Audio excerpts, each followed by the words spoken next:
लालटेन जलाकर जा रहे थे तो लोगों ने पूछा, बाबा दिखाई नहीं दे रही है आपको? कि 12 बजे दिन में आपने लालटेन जलाया है, क्या बात है? तो बाबा ने कहा, सदगुरु कबीर ने कहा कि बेटा मैं आदमी को ढूंढ रहा हूं, आदमी को खोज रहा हूं, मनुष्य को खोज रहा हूं। तो लोगों ने कहा, इतना मनुष्य आपके सामने खड़ा है, मनुष्य दिखाई नहीं देता। साहब कबीर ने कहा, ये सारे कुत्ते गीदड़ बैल बंदर है, आदमी कहां? मैं आदमी के खोज में हूं। इतने लोग हैं, सब आदमी हैं क्या?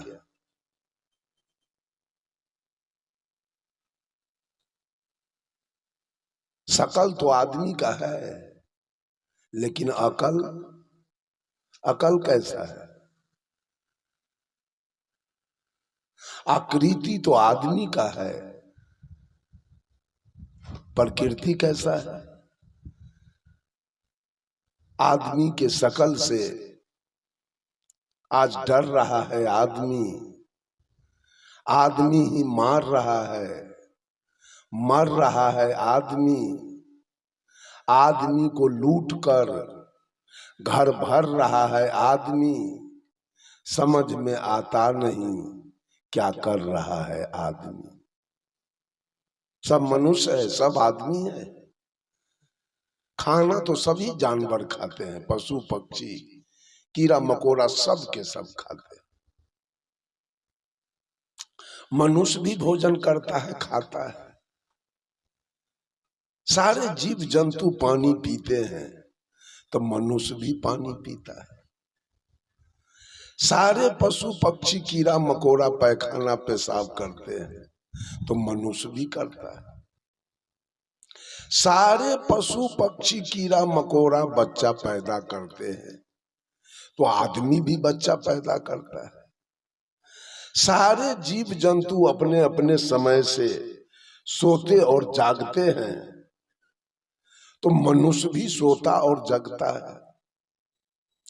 सारे जीव जंतु को अपने अपने बाल बच्चों से स्नेह मोह और ममता होता है, तो मनुष्य भी अपने बाल बच्चों से मोह ममता रखता है। और सारे जीव जंतु को अपने दुश्मन से भय होता है, तो मनुष्य भी अपने दुश्मन से भयभीत है। क्या अंतर है?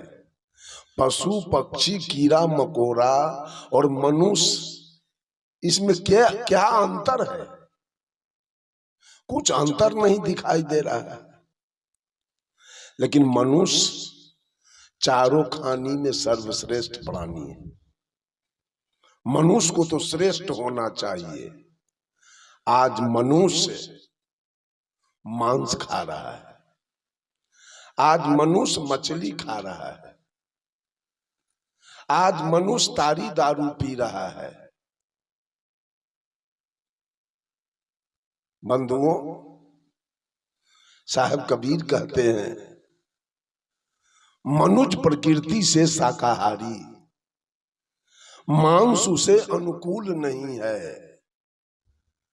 पशु भी मानव जैसा प्राणी, वो मेवा फल फूल नहीं है। मनुष्य मानव तो मां के गर्भ से शाकाहारी पैदा लिया।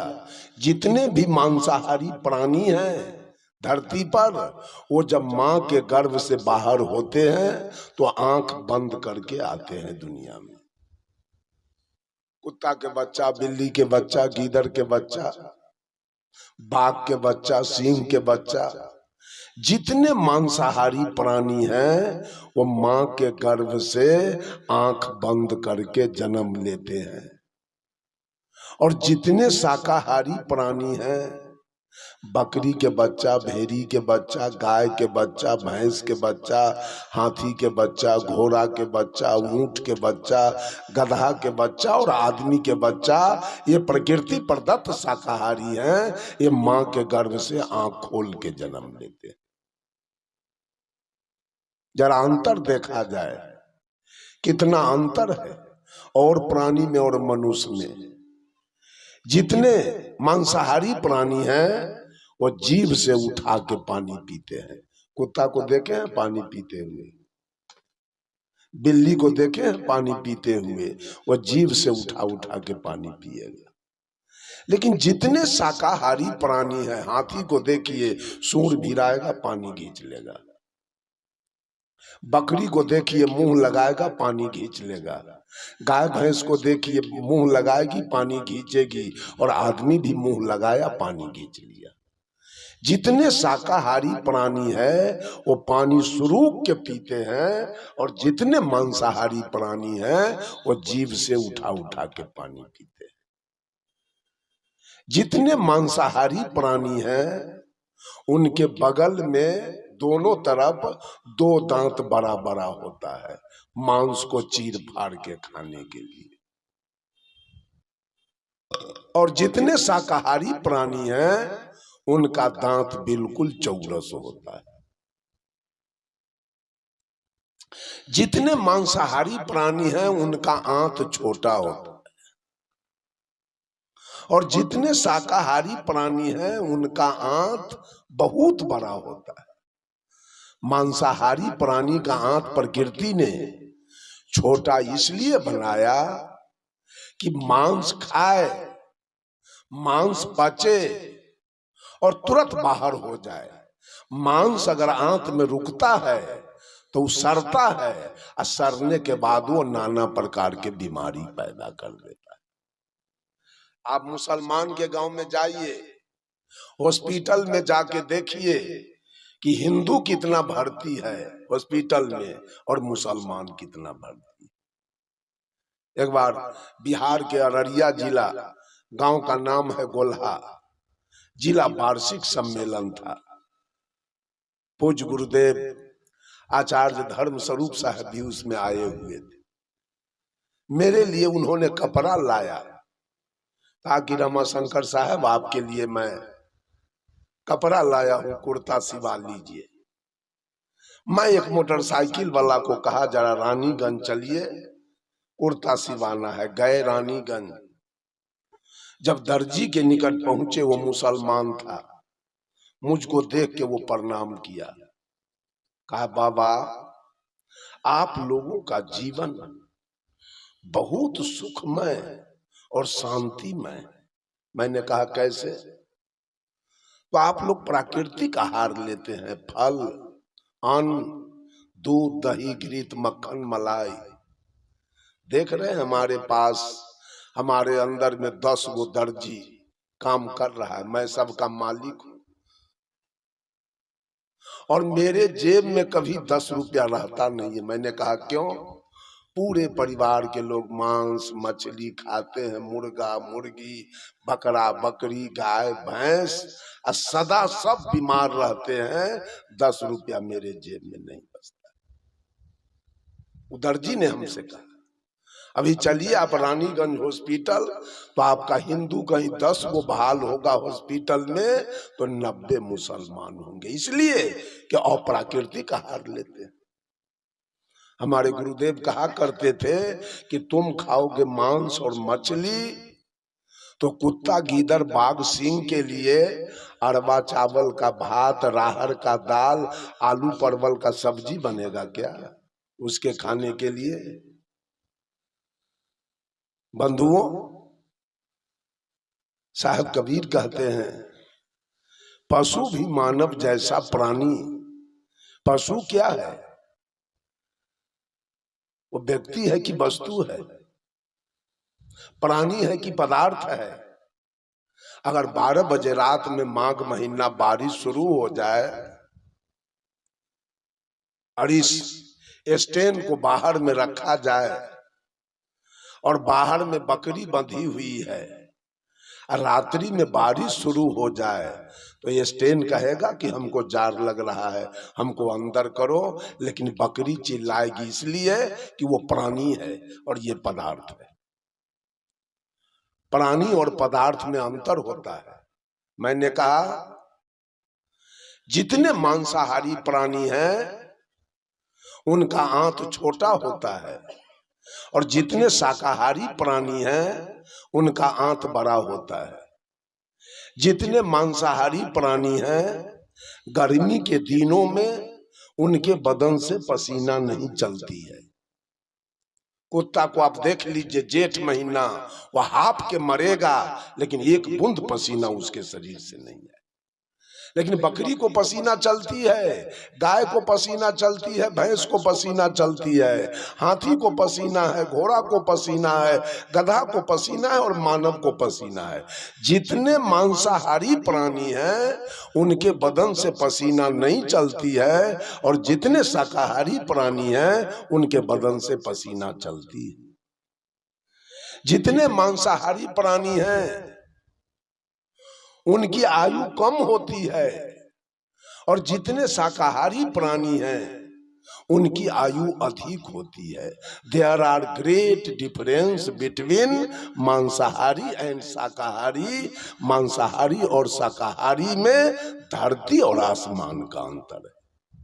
और तब ये मानव आज मांस खा रहा है और अपने को आदमी कहता है, अपने को मानव कहता है, अपने को मनुष्य कहता है। शकल तो वास्तव में आपका मनुष्य का है लेकिन अकल तो आपका कुत्ता गधा से भी गिरा हुआ है। कोई नहीं कह सकता है कि ये गधा मांस खाता है।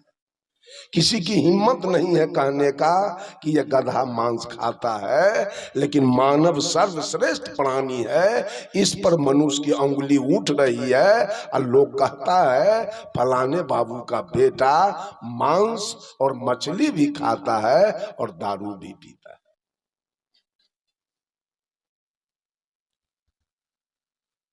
एक समय की बात है, पूर्णिया जीवन ज्योति केंद्र के बगल में पूर्णिया टाउन में आचार्य परवर श्री धर्म स्वरूप साहेब जी का इसी तरह से 3 दिवसीय सत्संग कार्यक्रम चल रहा था। साहेब जी नित्य दिन सवेर में स्नान ध्यान जलपान करके मंच पर जाते थे और शाम का सत्र करके और पुनः अपने आश्रम चले आते थे। सवेर में स्नान ध्यान करके जा रहे थे मंच पर, उधर से एक दरोगा जी मोटरसाइकिल से आ रहे थे। साहब जी के गाड़ी में लिखी हुई थी सुधरो और सुधारो। उसने देख लिया, इशारा किया रोकने के लिए। साहब जी ने ड्राइवर को कहा जरा गाड़ी रोक दो। गाड़ी रुकी और साहब जी गाड़ी के दरवाजा को खोले। दरोगा आया और पैर छू के प्रणाम किया और कहा गुरुजी, सुनने में आया कि आपका कार्यक्रम 3 दिवसीय पूर्णिया में चल रहा है। विचार हुआ कि मैं जाऊं जरा आचार्य परवर की विचारों को सुनूं, लेकिन मैं आ नहीं सका। साहब जी कहे क्यों नहीं आए? तो दरोगा कहता है ऊपरका के कृपा, माने ऊपरका का कृपा हम पर नहीं हुआ इसलिए हम नहीं आ सके। तो साहब जी कहे ऊपर में भी कोई रहता है क्या? तो दरोगा जी कहे आप, इसका मतलब आप लोग ऊपरका को नहीं मानते हैं। साहब जी ने कहा मैं निचलका को मानता हूं, मैं ऊपरका को नहीं मानता हूं।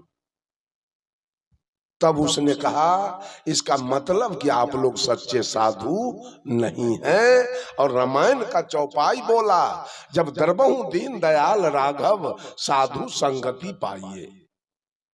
जब परमात्मा की कृपा होती है, जब ऊपर वाले की कृपा होती है तो मनुष्य को साधु की संगति मिलती है। इतने में साहेब जी की दृष्टि दरोगा के होठ पर गया। होठ में वो तंबाकू रखा था। साहब जी ने कहा, दरोगा जी, होठ में जो तंबाकू है वो ऊपरका के कृपा से है कि अपना कृपा से है? दरोगा ने कहा, नहीं, ये तो अपने कृपा से। कहा, मांस खाते हो? कहा, सो तो हम दारू भी पीते हैं। कहा, मांस खाते हो ऊपरका के कृपा से कि अपना कृपा से? कहा, नहीं, तो अपना कृपा से खाते हैं। दारू पीते हो ऊपरका के कृपा से कि अपना कृपा से? कहा, नहीं, ये भी अपने कृपा से।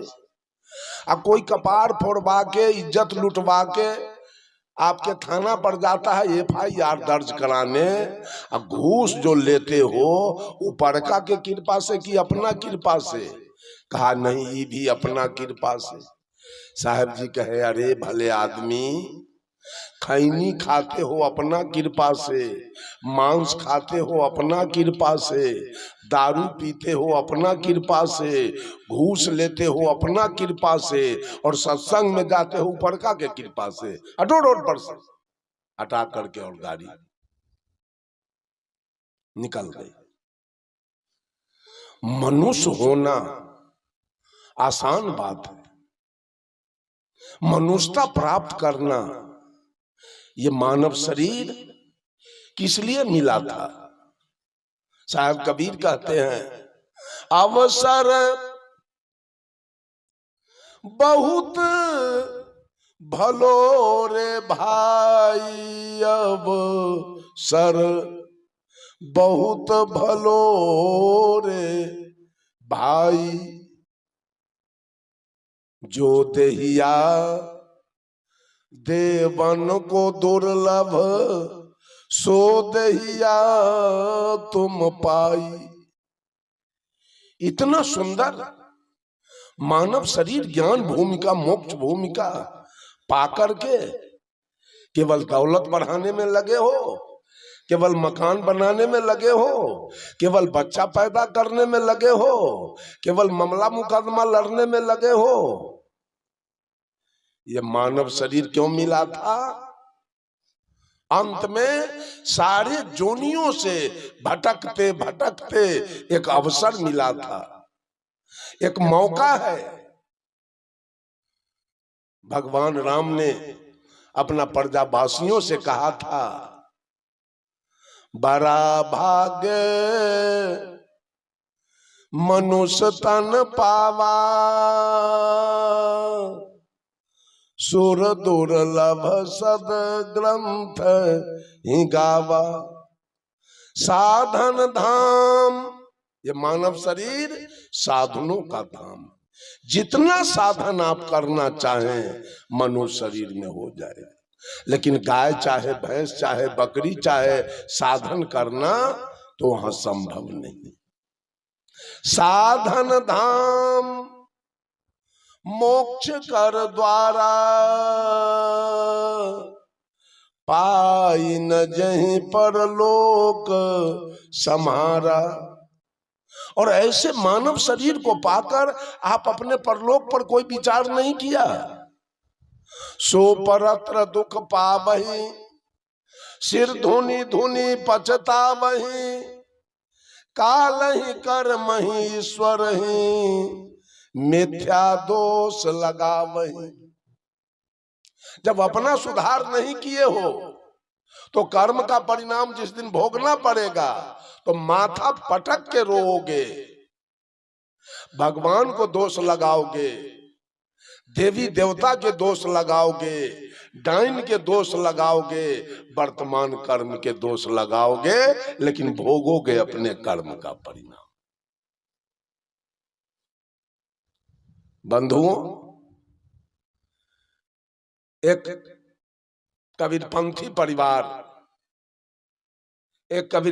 परिवार की बेटी का विवाह धोखा से मांसाहारी परिवार में हो गया। धोखा से मांसाहारी परिवार में हो गया। वो लड़की जब ससुराल गई तो उसकी सास, उसकी ननद उसके देवर उससे कभी मांस बनाने के लिए, कभी मछली बनाने के लिए कहा करते थे, ये तो अपने मैके में कभी मांस बनाई नहीं, खाई नहीं, तो ये बना कैसे सकती थी? ये कह दिया कि हम न बना सकते हैं न हम खा सकते हैं। तो ससुराल के लोग इसको प्रताड़ित करना शुरू किया। एकांत में बैठ के ही रोती थी। आखिर सोचती थी मेरे भाई और पिताजी को क्या सूझा, इस कसैया के गले में लेके हमको बांध दिया। इतना लंबा उम्र जीवन हम जिएंगे कैसे सबके साथ? ये रो रही थी, सोच रही थी। तभी एक 15-20 बरस के कम उम्र वाला साधु यही सफेद ड्रेस में उधर से आ रहे थे। इस महिला ने देखी और साधु को जाके बंदगी किया। कहा बाबा कहाँ जा रहे हो? कहा कि फलाने गांव में सत्संग है, वहीं मैं जा रहा हूं। कहा बाबा, कही बाबा वापस कब होना है? कहा कल, तो मेरे दरवाजे पर थोड़ा आना। कहा ठीक है, मैं कल आऊंगा। कल होके साधु बाबा आए, दरवाजे पर आवाज लगाया तो महिला घर से निकली, बाबा को जाके साहेब बंदगी किया और कहती है बाबा इतना सवेरे? तो साधु बाबा ने कहा कि कहीं सवेर में अबेर हो जाए। बात खत्म हुआ। साधु बाबा ने पूछा कि जी इस घर में कौन सब है तुम्हारा? इस घर में अकेली रहती हो? तुम्हारे ससुर जी कहाँ हैं? तुम्हारी सास कहाँ है? तुम्हारे दूल्हा कहाँ है? तो ये कहती है बाबा मेरे ससुर का भी जन्म नहीं हुआ है, सास हमारी 2 बरस की है, दूल्हा मेरा पति मेरा 12 बरस का है। साधु बाबा ने कहा कुछ पंगत करा सकती हो? तो इस दुल्हन ने कही बाबा पंगत तो हम कराते, लेकिन यहाँ तो बसिया चलता है, ताजा नहीं चलता है। साधु बाबा कहा बसिया हम नहीं पाते हैं, चल दिया। अगल बगल के महिला सब सुन रही थी बात। जब साधु बाबा चल दिए तो फौरन इसके सास को जाके कह दिया तुम्हारी बहू कितना बदचलन है, कितना बदमाश है। साधु से कही है ससुर का जन्म नहीं हुआ, और सास है 2 बरस के और दूल्हा मेरा है 12 बरस की। बताओ जिसके ससुर का जन्म न हो, सास 2 बरस की हो, तो उसको बहू कहां से आ गई? अगर हमारी बहू होती तो उसको हम घर से निकाल देते। उसके सास को आग लगी और 2-4 ठो नौजवान को कही देखो गांव में साधु कहाँ है, उसको पकड़ के ले आओ।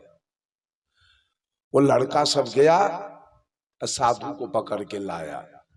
गांव के मुखिया को बुलाया गया, सरपंच को बुलाया गया, बूढ़े बुजुर्ग लोगों को बुलाया गया और इस महिला को घर से निकाला गया।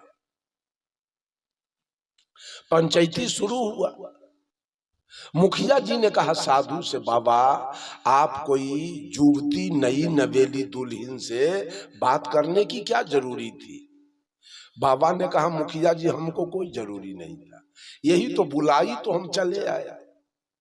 कहा आए तो क्या सब हुआ? कहा आए तो यही आके साहेब बंदगी की है और पूछी है बाबा इतना सवेरे, तो हम कह दिए कहीं सवेर में अबेर हो जाए। मुखिया जी ने कहा इसका मतलब क्या है? कहा उस महिला से पूछा जाए, चूंकि ये बात बोली है। मुखिया जी ने उस महिला से पूछा ए दुल्हन, तू जो साधु बाबा से कही इतना सवेरे, इसका क्या माने मतलब है? दुल्हन कहती है मुखिया जी मेरे कहने का भाव था कि बाबा इतना कच्चा उम्र में आप साधु हो गए। तो साधु ने जवाब दिया कहीं सवेर में अबेर हो जाए। मुखिया जी ने पूछा इसका मतलब? तो वो महिला कहती है साधु बाबा से पूछिए, चूंकि ये बात साधु बाबा बोले। साधु से मुखिया जी ने पूछा इसका क्या मतलब? साधु ने कहा मुखिया जी, मानव के उम्र की कोई गारंटी नहीं है, देह की कोई गारंटी नहीं है, कब तक देह है और किस समय देह बदल जाएगा इसकी कोई गारंटी नहीं है। तो मैं चौथा पन में, तीसरा पन में भक्ति करता और कहीं दूसरे पन में हमारा ये देह छूट जाता तो हमारी भक्ति कब होती? इसलिए अबेर के डर से, मृत्यु के भय से सवेरे अपना काम हम बचपन में अपना सदुवई शुरू किया। कहा इसके बाद क्या हुआ? मुखिया जी ने पूछा इसके बाद क्या हुआ? तो साधु बाबा ने कहा मैंने इनसे पूछा कि तेरे ससुर कहाँ है, तो ये कही है अभी जन्म नहीं हुआ है। मुखिया जी ने पूछा अगर तुम्हारे ससुर का जन्म नहीं हुआ तो तू आई कहां से? तो दुल्हन कहती है मुखिया जी, मनुष्य का जन्म 2 बार होता है, एक बार मां के गर्भ से और दूसरे बार गुरु के गर्भ से। मां के गर्भ से आने वाले मांस, मछली, तारी, दारू, गांजा, भांग, बीड़ी, सिगरेट, पान, सुपारी, शिखर, पराग खाने वाले, मिलावटबाजी करने वाले, चोरी, दलाली, बेईमानी, घुसखोरी, हत्या, बलात्कार करने वाले होते हैं।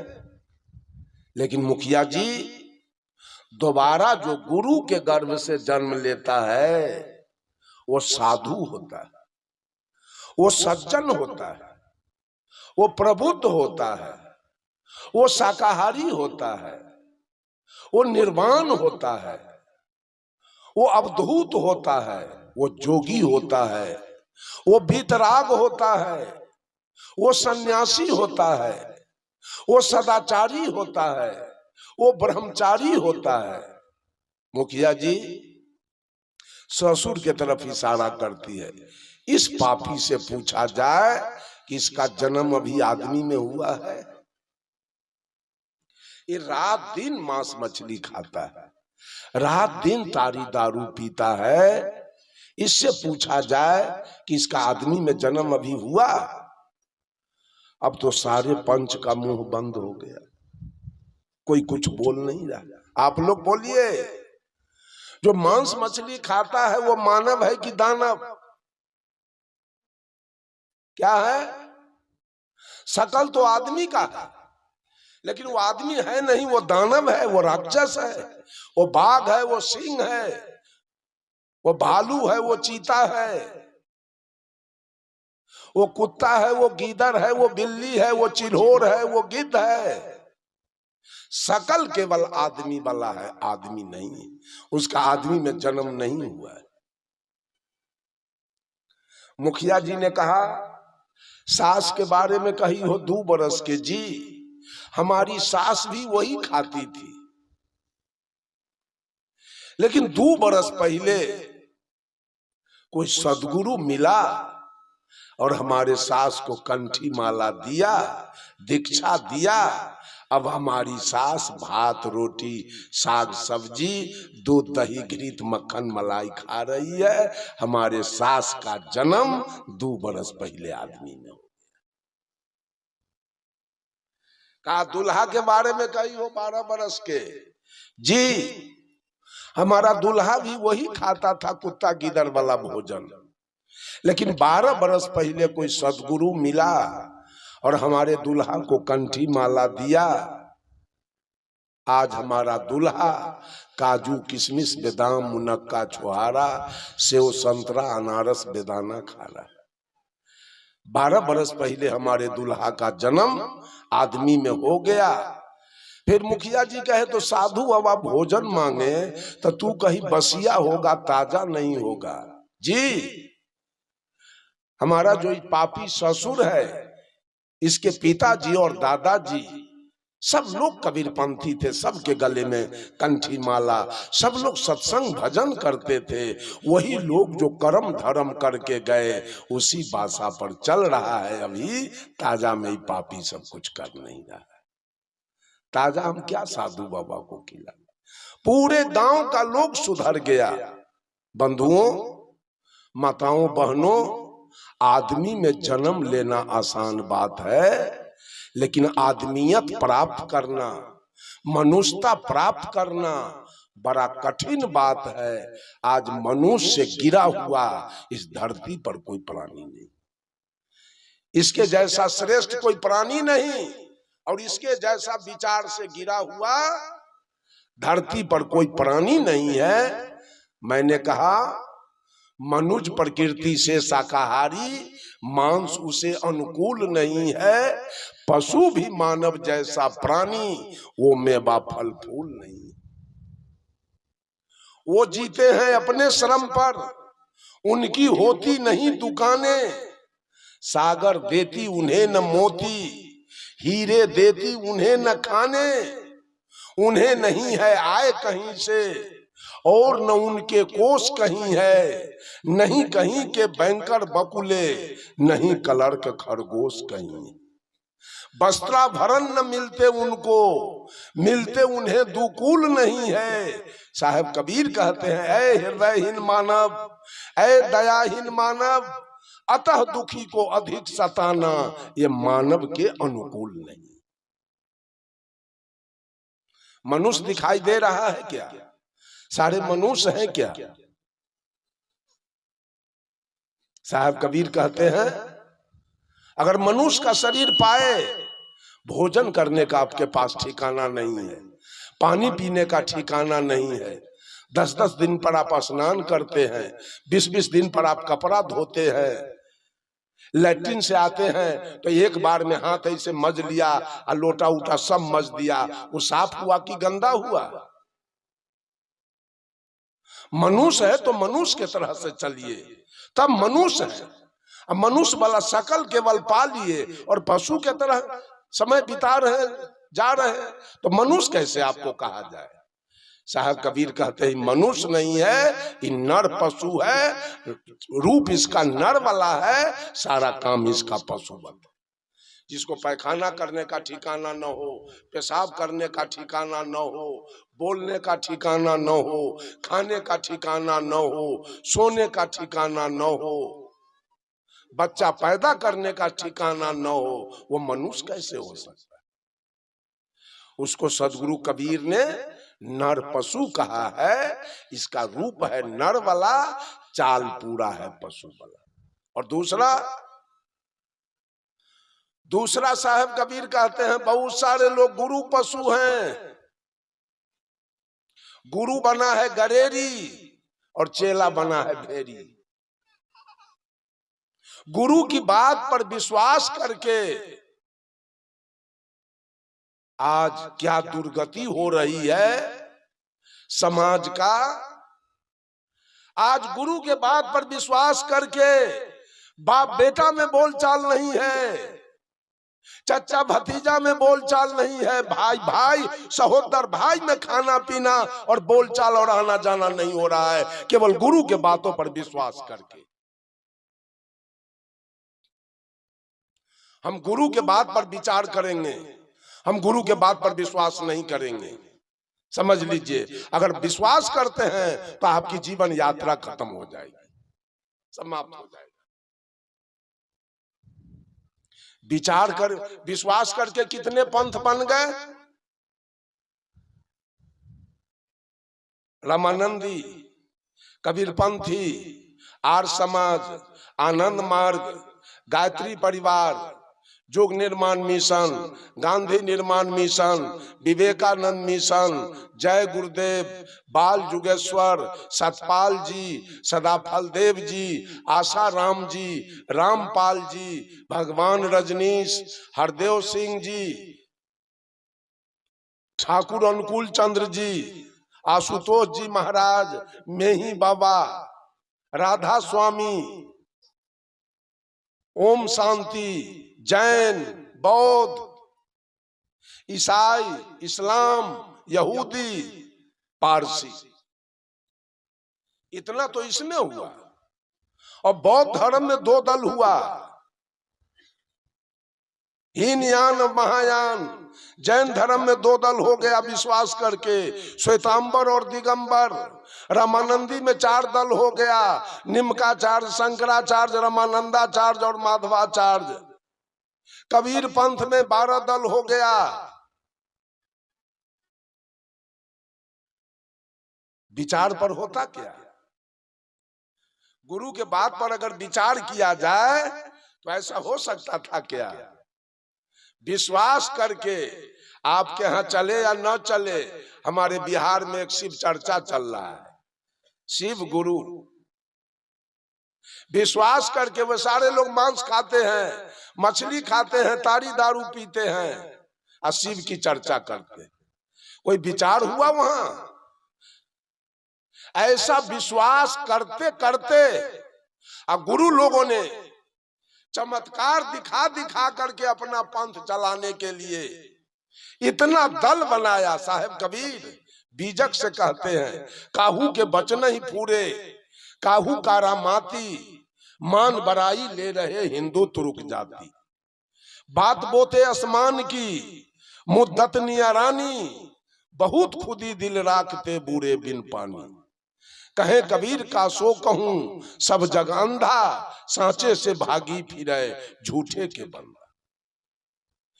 कोई गुरु महाराज बाचा सिद्धि में लगा, हम जिसको कह दिए बेटा हो गया, हम जिसको कह दिए मुकदमा जीत गया, हम जिसको कह दिए आशीर्वाद दिए बीमारी ठीक हो गया, हम जिसको कह दिए फर्स्ट डिवीजन से बीए पास कर गया, हम जिसको आशीर्वाद दिए उसको नौकरी मिल गई, हम कह दिए तो बारिश रुक गई, तूफान रुक गया, पत्थर पड़ना रुक गया। ये बाचा सिद्धि में गुरु लोग लगे। प्रकृति में ज्ञान है, प्रकृति में ज्ञान है, जो आपकी बात को मान लेगा वो। अगर प्रकृति में ज्ञान है तो कबीरपंथी लोगों ने कहा कि साहब कबीर ने जगन्नाथ जी में खंती गारा तो समुद्र भाग गया। इसका मतलब पानी में ज्ञान है, प्रकृति में ज्ञान है। तब तो भगवान राम ने भी समुद्र से कहा था, विनय न मानहि जलधि जरा, गए 3 दिन बीत, अब बोले राम सकोप तवा भय बनु होहि न प्रीत। ऐ लखन लाल, अब ये जड़ समुद्र अर्जी बिनती से मानने वाला नहीं है, अब इसको तीर मार के सुखाएंगे तब उस पार होंगे। तब समुद्र कर जोड़ के खड़ा हो गया, सरकार क्षमा कीजिए, मैं आपको रास्ता दे रहा हूं। ये बात संभव है क्या? पानी खड़ा हो जाएगा कर जोड़ के? ऐसे अनहोनी बात बोल बोल कर गुरु लोग, कुछ गुरु ऐसे हैं जिनके दर्शन से टीबी ठीक होता है, जिनके दर्शन से कैंसर ठीक होता है, जिसके दर्शन से डायबिटीज ठीक हो जाता है, और जिसके दर्शन से एड्स का बीमारी ठीक होता है। तो मेडिकल क्यों रहेगा? सरकार को सूचना कीजिए कि अपना मेडिकल बंद कर ले, गुरुए लोग सारा बीमारी का इलाज करेंगे, इनके दर्शन से सब ठीक हो जाएगा। ये बाचा सिद्धि और चेला जो है वो बना है भेरी। गुरु जो कह दिया, तो गुरु अगर कहे कि घरारी जो घर है तुम्हारा वो हमको रजिस्ट्री कर दो, कर दीजिएगा, घरारी रजिस्ट्री कीजिएगा गुरु महाराज के।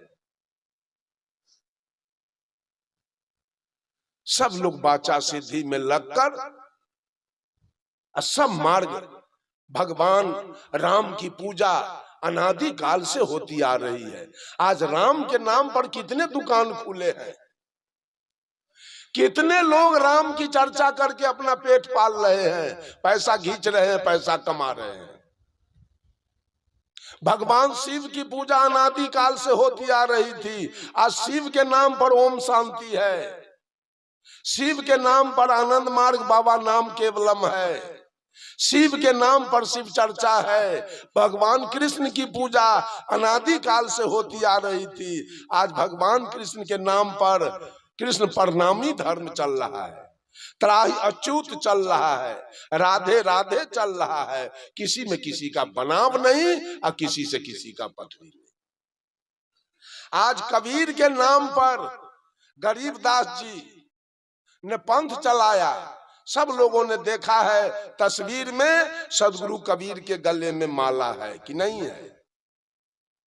है कि नहीं? गरीब साहब का माला किधर गया?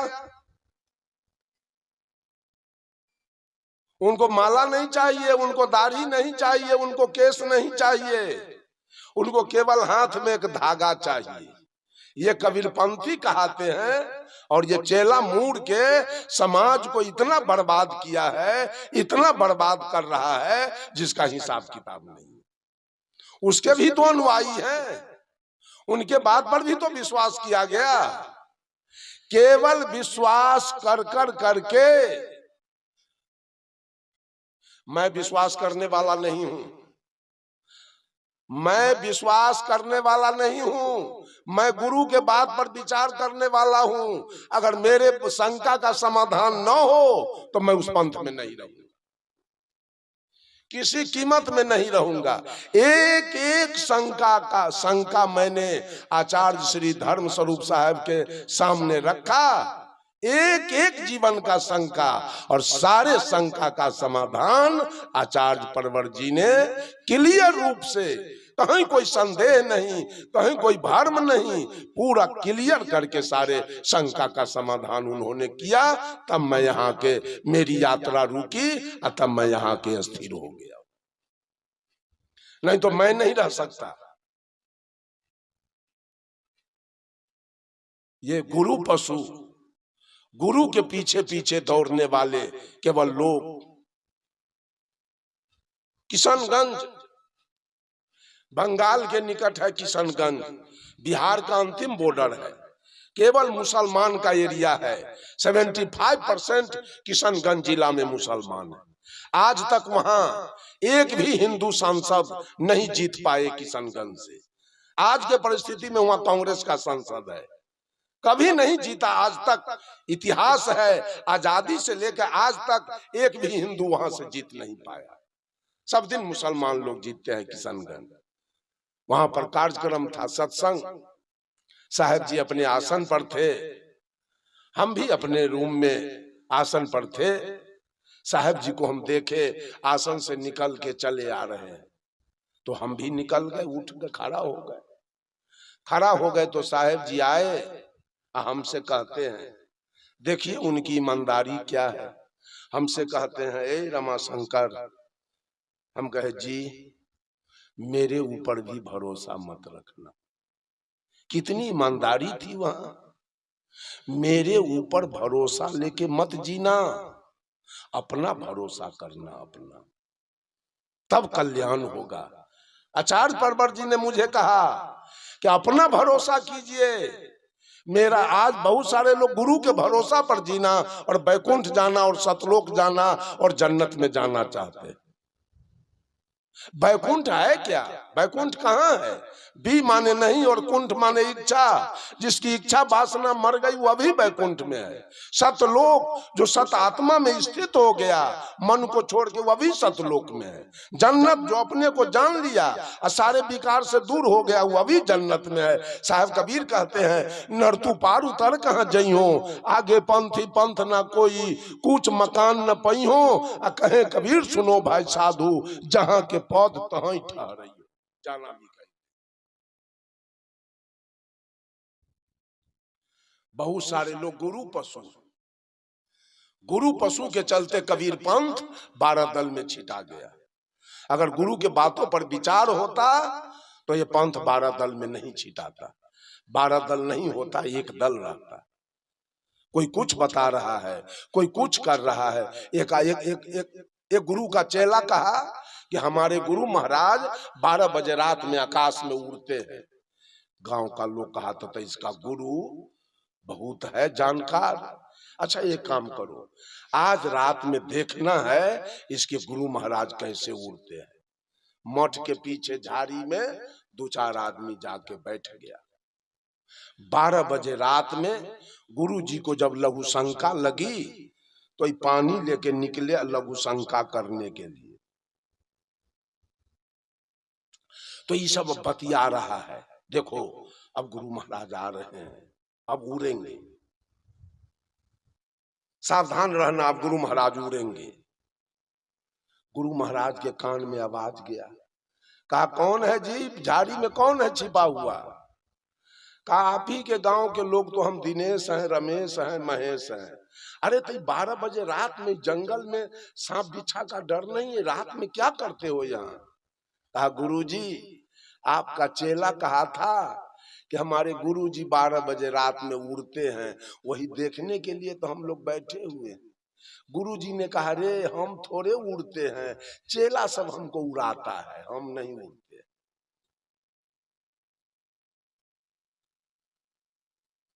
बंधुओं, गुरु पशु कोई आदमी मत बनिए, विचार कीजिए गुरु के बात पर।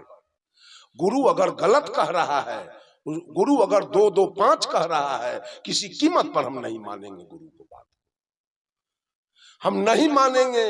2 2 4 होगा, 5 कहने वाले की बात हम नहीं मानेंगे। गुरु लोग तो कहते हैं भगवान ऊपर में है भगवान ऊपर में, भगवान है ऊपर में। अगर ऊपर में है भगवान तो 16वीं शताब्दी में मोहम्मद गजनी ने सोमनाथ के मंदिर पर चढ़ाई किया और सारा देवी दुर्गा के नाक कान चीर चार के सारा सोना चांदी हीरा मोती जवाहर खींच के ले गया, पंडा पुजारी देखता रह गया। वो भगवान क्या किया ऊपर वाला? भगवान अगर ऊपर में है तो 1392 ईस्वी में तैमूर लंग 92,000 सेना लेकर आया और दिल्ली के लाल किला पर चढ़ाई किया और 1 लाख हिंदू का सिर काट करके तब ईद का नमाज पढ़ा। वो भगवान क्या कर रहा था उस समय?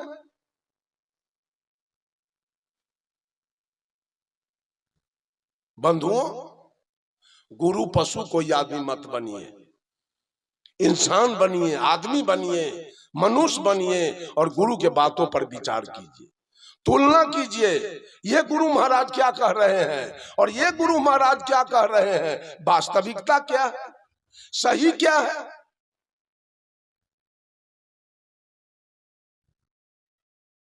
अगर गलत गुरु मिला है, आपके समझ से आ गया कि ये गुरु गलत है, उसको तजने में 1 सेकेंड का विलंब मत कीजिए।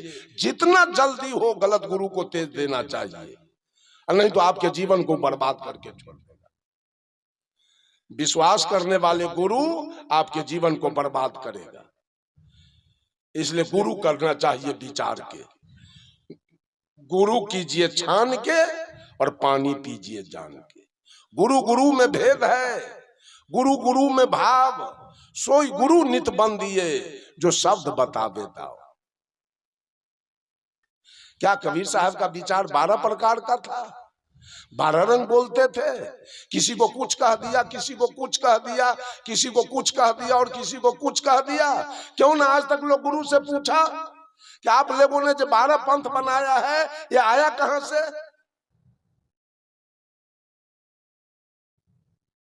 ये आया कहां से? कौन बनाया इसको? अपना अपना महत्व बढ़ाने के लिए, अपना अपना नाम रेडियो, टेलीविजन और समाचार पत्र में निकलवाने के लिए, अपना अपना महत्व बढ़ाने के लिए, महत्वाकांक्षी बनने के लिए ये सारे लोग थोड़ा थोड़ा सा बात को इधर से उधर हेर फेर करके और इतना पंथ बना दिया। इस पंथ के चलते बाप बेटा में पटरी नहीं है, चचा भतीजा में पटरी नहीं है, पति पत्नी में पटरी नहीं है, भाई भाई में पटरी नहीं है। एक तो जमीन की लड़ाई, मकान की लड़ाई, रुपया पैसा की लड़ाई, सोना चांदी की लड़ाई, फोकट में झूठ के ऊपर से ये दल और पंथ की लड़ाई लोग लड़ रहा है।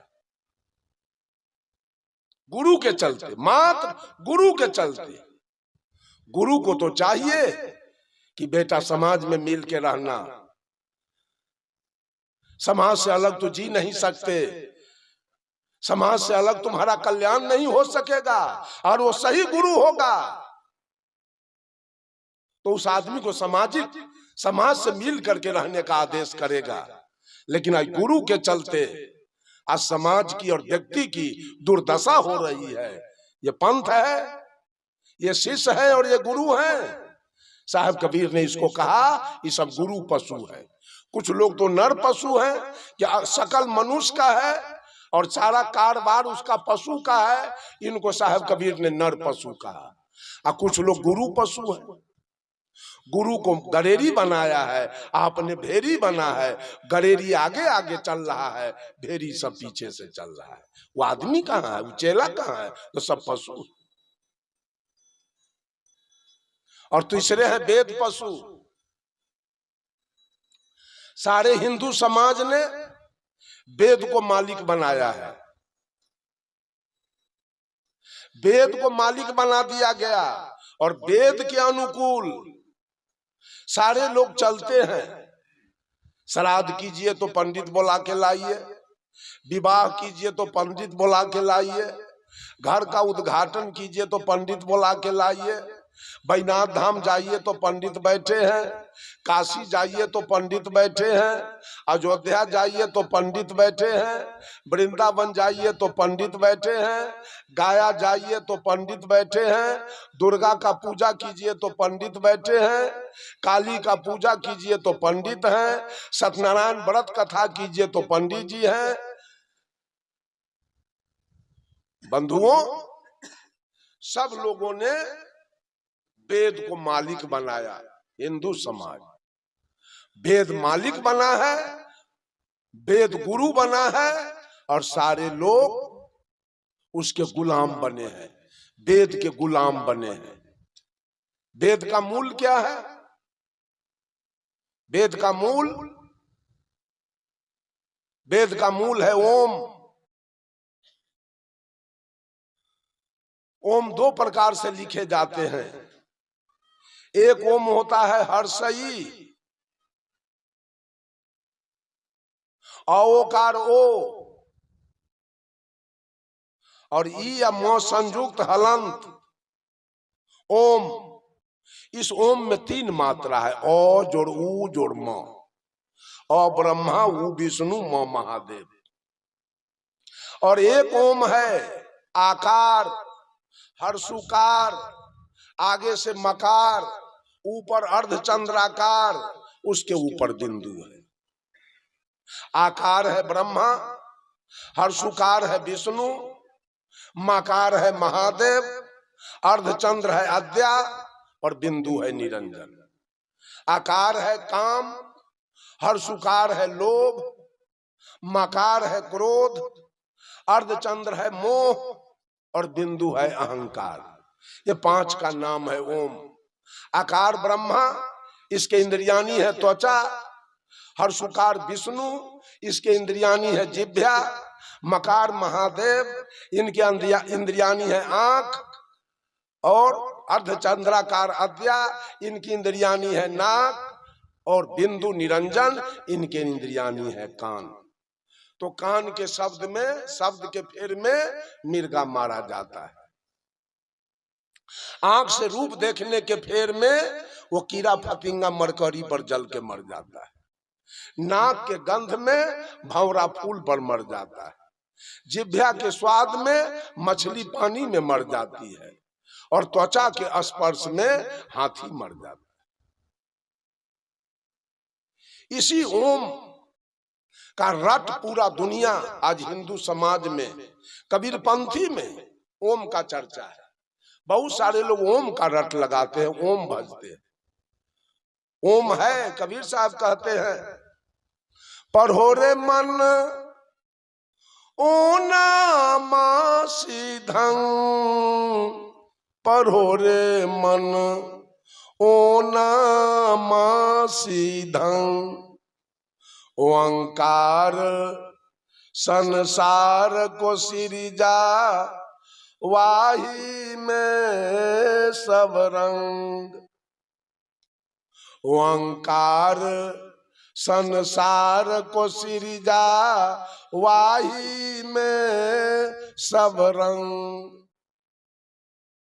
ये जितने बैठे हैं सबका शरीर कौन चीज से बना है?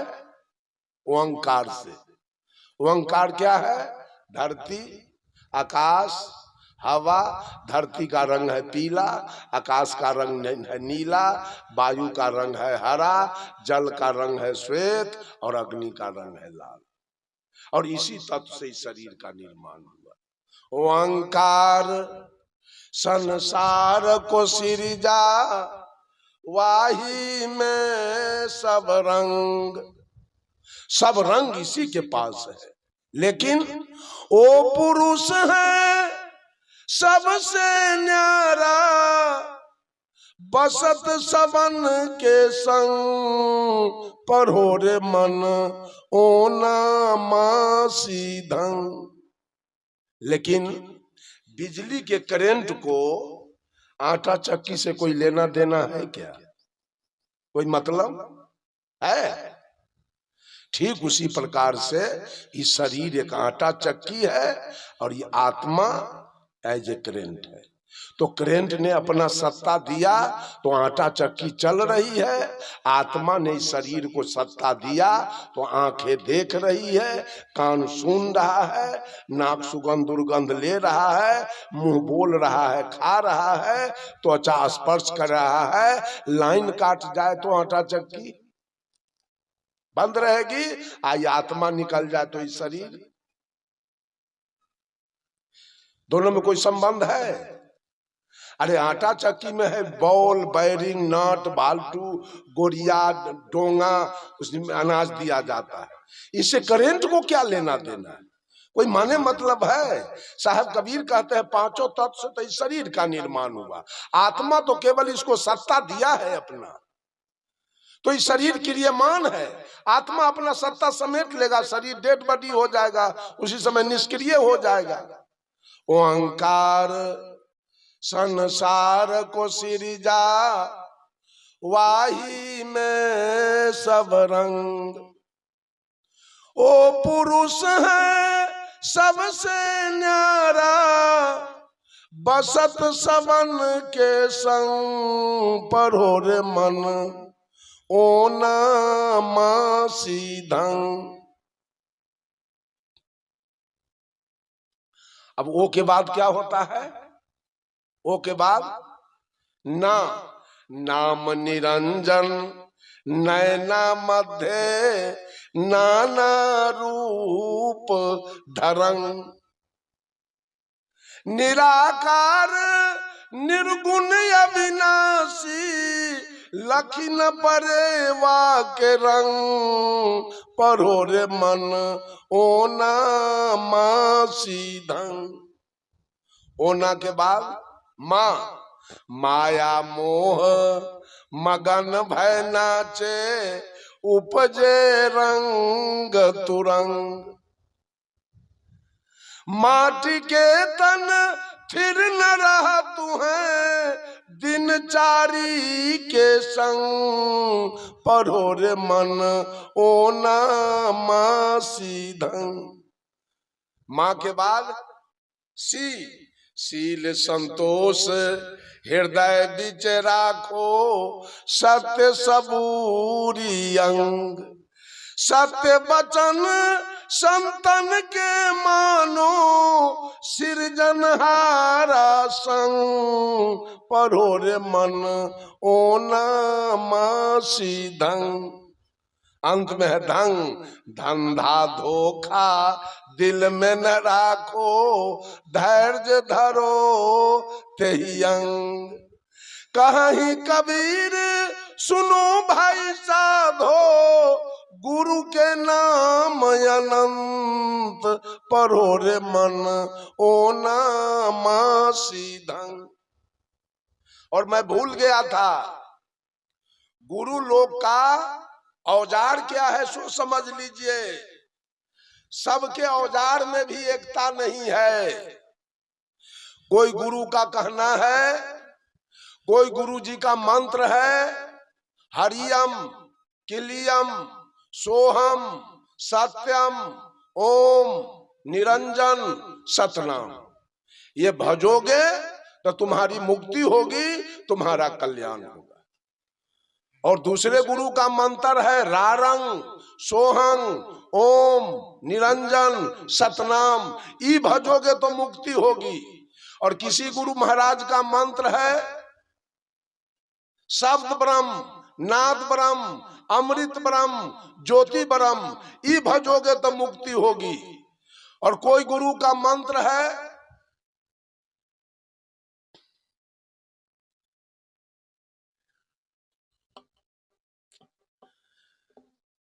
केवल सदगुरु, हे सदगुरु।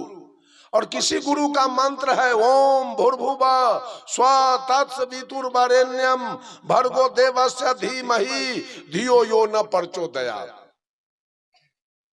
माने सारे लोग दुकानदारी, नाम की दुकानदारी चल रही है। नाम का जाप करो, नाम का जाप करो, तुम्हारी मुक्ति हो जाएगी, तुम्हारे जीवन में सुख शांति आ जाएगी। सीताराम कौन सुग्गा जपता है? पिंजरा वाला की आकाश वाला? एक सुग्गा आकाश में उड़ रहा है स्वतंत्र, और एक सुग्गा पिंजरा में बंद है। तो सीताराम कौन सुग्गा बोलता है? पिंजरा वाला। और जो स्वतंत्र रूप से आकाश में उड़ रहा है, एक दिन भी बोला है सीताराम? तो जो सीताराम पढ़ रहा है उसकी मृत्यु जेल में हो रही है, पिंजरा में, वो मुक्त नहीं हो सका। सीताराम पढ़ने वाला पिंजरा में मर गया, जेल में। और जो स्वतंत्र रूप से आकाश में उड़ रहा है, जो एक दिन भी सीताराम नहीं कहा, वो स्वतंत्र रह गया, और सीताराम वाला जेल में मर गया। क्या फायदा हुआ? साहब कबीर बीजक से कहते हैं भूख भूख कुकुर मर गयऊ, काज नए को सियार से भयऊ। रात में गीदड़ कहां बोलता है? गीदड़ रात में कहां बोलता है? जंगल में। गीदड़ कहां बोलता है? जंगल में। और कुत्ता कहां भूखता है? गांव में। कुतबा गिदड़वा के भेंट है? अगर भेंट हो जाए तो या तो गिदड़े 4 पटकन कुत्ता के दे दे, न तो कुत्ते 4 पटकन दे देगा गिदड़ के, काम तमाम हो गया। लेकिन दोनों में किसी का भेंट नहीं है। वो बोल रहा है जंगल में, और ये बोल रहा है गांव में। आज तक आदमी गाते गाते अनुमान से मर गया, कुत्ता भूखते भूखते मर गया, लेकिन भगवान रूपी गीदड़ का आज तक पता ठिकान है? पता चला है भगवान किधर है, किधर रहता है, क्या खाता है, कहां सोता है? पता लगा आज तक? अनुमान से भजते भजते आदमी व्याकुल होके मर गया, लेकिन गीदड़ का पता नहीं चला। बंधुओं, ये गुरु पशु है और कुछ लोग वेद पशु हैं। वेद को मालिक मान के गुरु बनाकर अपने चेला बने हैं, अपने गुलाम बने हैं। अब आप लोगों के इधर हो चाहे ना, हम लोगों के इधर तो होता है, माँ मर गई, पिताजी मर गए, श्मशान में लेके जला दिया उसको, अब गर्दन में एक हल्का पहन लिया, अब तुरंत जाके पंडित को खबर दिया, घर भैया मेरी माँ मर गई है, आप आवे और श्राद्ध करावे। वो पंडित आएगा तो क्या कहेगा? माँ के पहनने के लिए साड़ी दान करो, पेटीकोट दान करो, ब्लाउज दान करो, माँ के सोने के लिए पलंग दान करो, जाजिम सतरंजी तोशक तकिया रजाई दान करो, माँ सोएगी उस पर। माँ के खाने के लिए थाली लोटा गिलास कटोरा दान करो, माँ के भोजन के लिए चावल चिवड़ा पूरी जिलेबी दान करो। ये सब सही बात, सच बात है कि झूठ? जो माँ मर गई वो साड़ी पहनेगी, वो ब्लाउज पहनेगी, वो पलंग पर सोएगी, वो थाली में खाएगी। ये वेद पशु वाले लोग ऐसा ऐसा कर्म करवाते हैं। मानव को श्रेष्ठ बनना चाहिए, मानव को स्वतंत्र होना चाहिए, और मानव को समान रूप से जीना चाहिए। आज मानव में भेद है, किसी को सोलकन बना दिया गया, किसी को ओबीसी बना दिया गया, और किसी को एसटी और एससी बनाया गया। आ कोई ऊंचा जात आ कोई नीचा जात हो गया। मानव को श्रेष्ठ होना चाहिए, सारे प्राणी से श्रेष्ठ मनुष्य है, मनुष्य को श्रेष्ठ बनना चाहिए। आज मनुष्य कितना गिरा हुआ है। गाय भैंस से मनुष्य गिरा हुआ है। अरे ईसाई लोग तो सांप को खा जाता है, गर्दन काट के फेंक देगा, अधर को खा जाएगा, घोरन के चटनी पीस के खा जाएगा, कुत्ता मार के खा जाता है, गिदड़ मार के खाएगा, सुगर खाएगा। अरे नागालैंड के लोग तो आदमी को खा जाते हैं। नागालैंड के लोग आदमी के मांस को खा जाते हैं। वेद पढ़ने वाले लोग मांस खाते हैं, मछली खाते हैं, तारी दारू पीते हैं, वेद पढ़ने वाले। कैसे कल्याण होगा हमारा? कुछ लोग नर पशु हैं, कुछ लोग गुरु पशु हैं, और कुछ लोग वेद पशु बने, और कुछ लोग बाकी बचे सो क्या है मालूम है? बाकी बचे सो तिरिया पशु है। पत्नी को मलकिनी बनाया है, आपने नौकर बना हुआ है। एक बहुत बड़े सेठ जी थे, उनके यहां सत्संग हुआ, भंडारा। तो गुरु महाराज आए। गुरु महाराज आए और जब चलने लगे तो सेठ जी ने कहा, गुरु जी बहुत दिन पर आए हैं, 2-4 दिन रहिए तब जाइएगा। तो गुरु जी रुक गए, हमारा काम में कौन है। रुक गए 2-4-5 दिन। 5वां दिन गुरु महाराज कहे सेठ से, आज मैं तुम्हारे यहां से प्रस्थान करूंगा। तो सेठ ने कहा, कुछ फरमाइए गुरुजी, कुछ चाहिए? क्या हमको चाहिए? हम कुछ लेके क्या करेंगे? एक आर्बन कोपीन का कपड़ा हमको दे दो, माने अचरा लंगोटा का कपड़ा एक दे दो, मैं चला जाऊंगा। सेठ ने कहा, गुरु महाराज आपने तो कहा कुछ नहीं, कहा तो बड़ी बात। अभी दिवाली का दिन आने वाला है, लक्ष्मी पूजा का दिन आने वाला है, सारे हिसाब किताब होंगे। थान में से अर्बन कोपीन के लिए आपको कपड़ा हम फाड़ के देंगे तो थान हमारा छेंट हो जाएगा।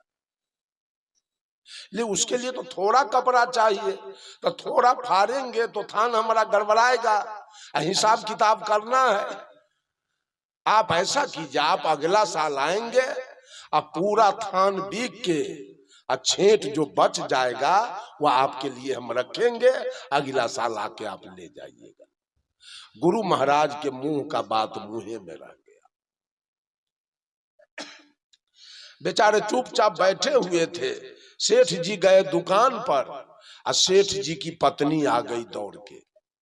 गुरु महाराज से कहती है, गुरु महाराज हमारे पति को आप क्या कह रहे थे? कहा कुछ नहीं, एक आर्बन कोपीन का कपड़ा तो मैं मांगा था। क्या कहा गुरु महाराज? हमारा पति क्या कहा?